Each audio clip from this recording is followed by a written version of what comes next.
Given that most of you here today are quite familiar with our proposals, I thought that I should start our discussions by putting them into the broader political context.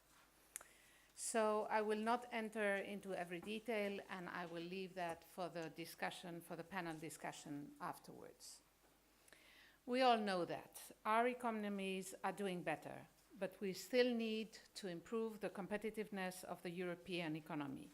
Europe has to increase its growth rates and employment levels, and we have to address climate change and an aging population.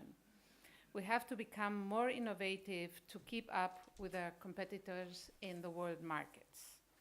The financial sector plays a key role in contributing to address these challenges, including through new and innovative forms of finance, such as fintech and sustainable finance.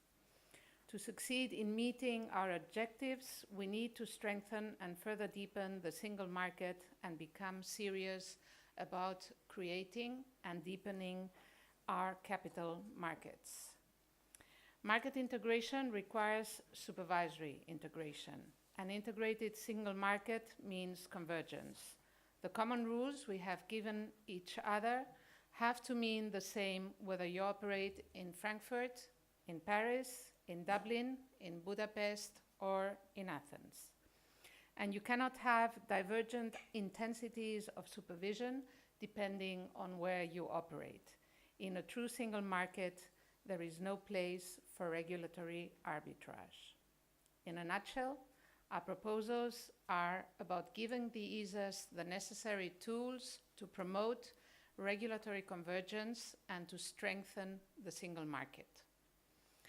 At this point, I would like to say two things our proposals are definitely not about.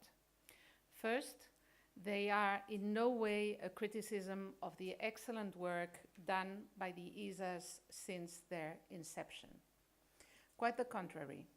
We want to strengthen their role because we think that they do an outstanding job. But we believe their governance, their tools, and their funding should be improved.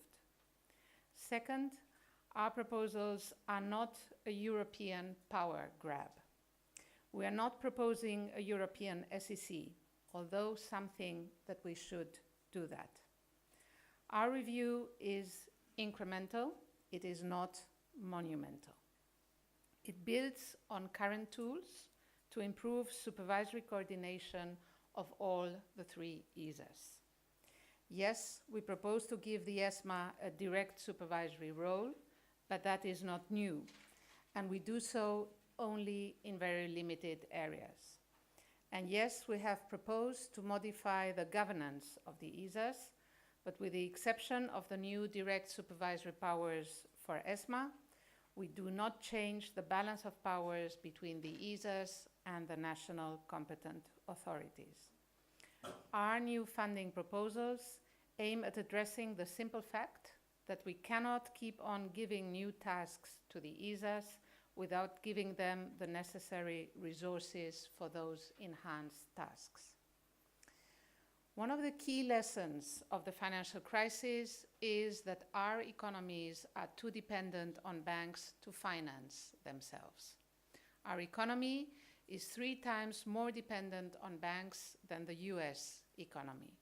So, when a crisis hits the banking sector, as it did, we are 3 times more vulnerable than the US. Therefore, it is a priority of the Juncker Commission to put in place all the remaining building blocks for a capital markets union by next year. So far, 2/3 of the Capital Markets Union Action Plan have been delivered, including the newly adopted rules on securitizations, prospectuses, and venture capital.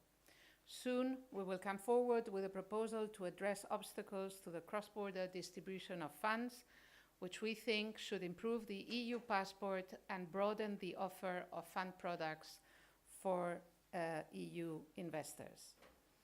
In the next months, we will also come forward with a proposal on crowd and peer-to-peer funding, with a financial fintech action plan, and an action plan on sustainable finance. So, what does all this have to do with financial supervision? I mentioned this earlier. The evolution of our regulatory framework needs to go hand in hand with the evolution of supervision. Market integration requires supervisory integration. All three ESAs have an important role to play in this respect. A single rule book alone cannot do the job of suppressing the frictions for cross-border business. ESMA deserves a particular mention in this context because of the role we want it to play in promoting capital markets integration. The future departure of the EU's largest financial center means that EU 27 supervisory arrangements must be strengthened to ensure that financial markets continue supporting our economies. The supervisory arrangements must take account of the fact that financial services providers currently based in the United Kingdom will relocate activities to EU 27, which will require enhanced monitoring and management to ensure financial stability. In view of the interconnectedness of global financial markets, EU supervisory arrangements have to ensure that cross-border risks between the EU and the rest of the world can be monitored and managed effectively. We think the ESAs have an important role to play in addressing these specific challenges as well. So having told you about the broader political context, I would like to now very briefly mention what are the main features of our proposals. Enhanced supervisory coordination is really what the center of gravity of our proposals is. We want to promote more consistent supervision and application of the rules. For these purposes, we are proposing to improve some of the ESA's existing powers and to make them more effective. For example, we want to strengthen the independence of peer reviews, which the ESAs currently carry out. We also want to upgrade the ESA's powers to adopt guidelines. We have also proposed coordination powers to set EU-wide priorities for supervision, and that will be done in cooperation with national authorities by agreeing on so-called strategic supervisory plans. We propose to enhance the ESA's convergence powers in all sectors: banking, insurance, and securities markets. In some limited areas, we have proposed to go a step further and grant ESMA, and ESMA alone, direct supervisory responsibilities. As I said earlier, ESMA already supervises credit rating agencies and trade repositories. So we're proposing to add to their direct supervisory powers. For us, this is a necessary step to develop the Capital Markets Union. It would mean transferring certain supervisory competencies that are currently with national supervisors to the EU level. For example, the approval of a limited subset of prospectuses with a particular cross-border relevance, or the authorization of very harmonized new EU-level funds dealing with venture capital, social entrepreneurship, and long-term investment. And we propose that to help create a genuine market for these novel funds.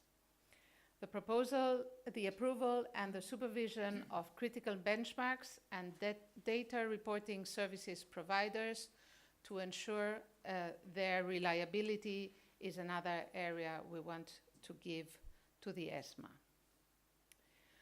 We also propose to amend the governance of the ESAs by creating a new, independent, small executive board with full-time members so that the ESAs can act more efficiently and effectively. Decisions would be taken more swiftly, more consistently, and in the interest of the EU as a whole. These changes mainly concern the internal transfer of decision-making competencies within the ESAs. They would be transferred from one ESA internal body, the Board of Supervisors, to another internal body, the Executive Board.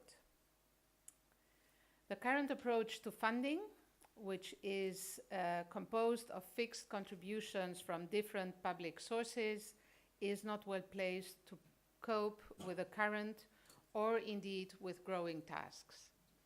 Funding today is insufficient and it will become unsustainable in the future.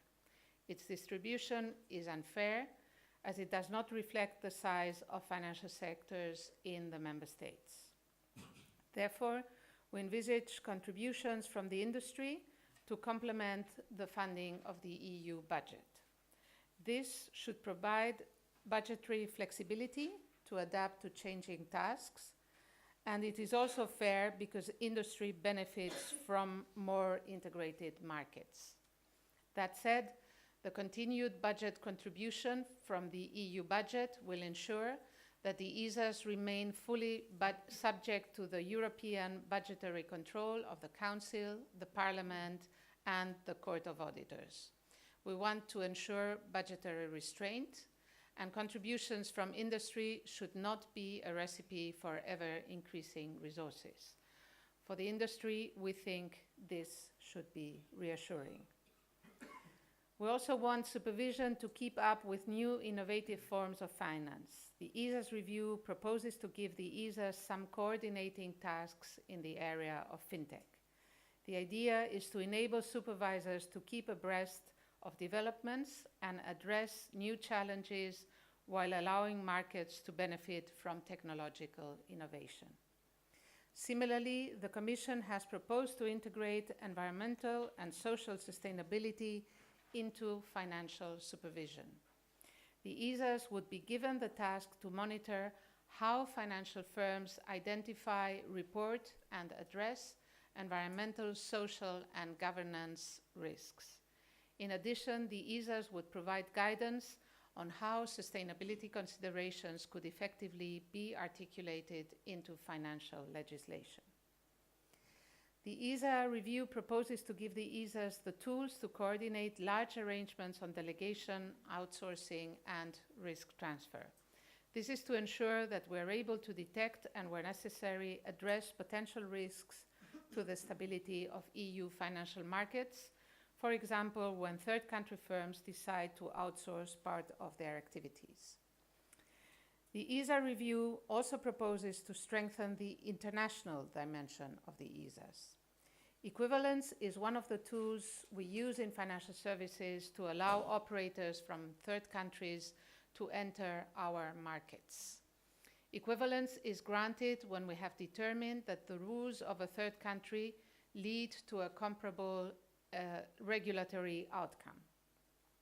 According to a proposal, the ESAs would be tasked with advising the Commission on its equivalence decisions, and they would also be asked to monitor developments to make sure that the conditions for equivalence are met on a continuous basis. We also propose to give the ESMA powers to approve prospectuses from third country issuers, and in addition, we think ESMA should be granted the role of competent authority for all third country benchmarks used in the Union. Let me conclude this introductory intervention. We have put on the table proposals to strengthen the supervision of financial markets in the EU. We know that this proposal does not get everyone's support, and I know that this is an understatement.